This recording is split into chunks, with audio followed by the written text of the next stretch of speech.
ચોકબજાર વિસ્તારમાં સરકારી જમીન પર ગેરકાયદેસર રીતે બાંધેલ બાંધકામને દૂર કરવા બાબતે જણાવવામાં આવ્યું હતું અને પૂર્વ નગરસેવક દીપક આફ્રિકાવાળાએ અનેકવાર ઉચ્ચ કક્ષાએ રજૂઆત કરી હતી।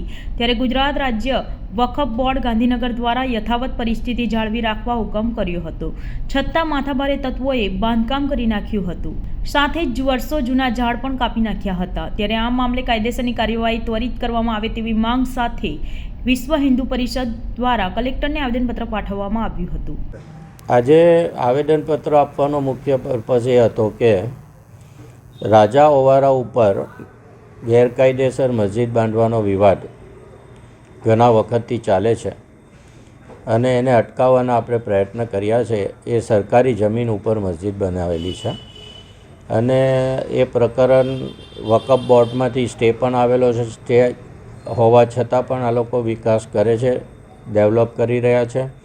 અને આજે તો ખાસ મળવાનું કારણ એ હતું કે મંદિરની બીજી બાજુ, મસ્જિદ તો મંદિરની ઉપર બનાવી જ દીધી છે, 5 મંદિર છે એની ઉપર બનાવી દીધી છે, પણ બીજી બાજુ જે વડ અને પીપળો જે 300-400 વર્ષ જૂનું ઝાડ હતા એ ઝાડ કાપીને ત્યાંની પણ 400-500 વાર જગ્યા કબજે કરવાનું આ લોકોએ પ્લાનિંગ કર્યું છે।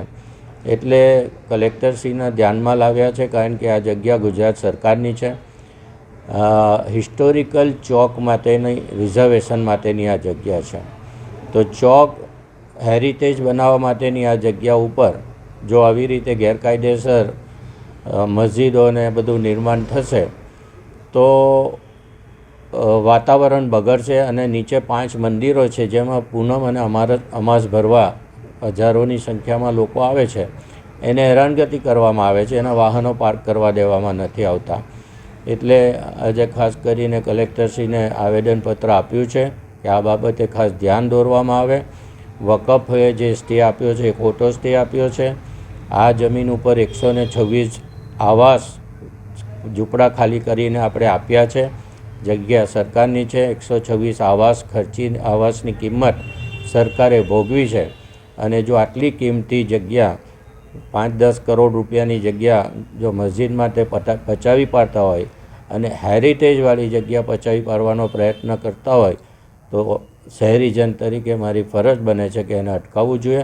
અને વિશ્વ હિન્દુ પરિષદના એક પ્રતિનિધિ તરીકે જે 5 મંદિરો છે, જે શ્રદ્ધાનું કેન્દ્ર છે, 300-400 વર્ષ જૂના મંદિરો છે, એને જો દબાવી દેવાની વાત કરતા હોય તો ચોક્કસપણે મારે આના માટે પગલાં ભરવા માટે રજૂઆત કરવી જોઈએ। એ માટે આજે મેં રજૂઆત કરી છે।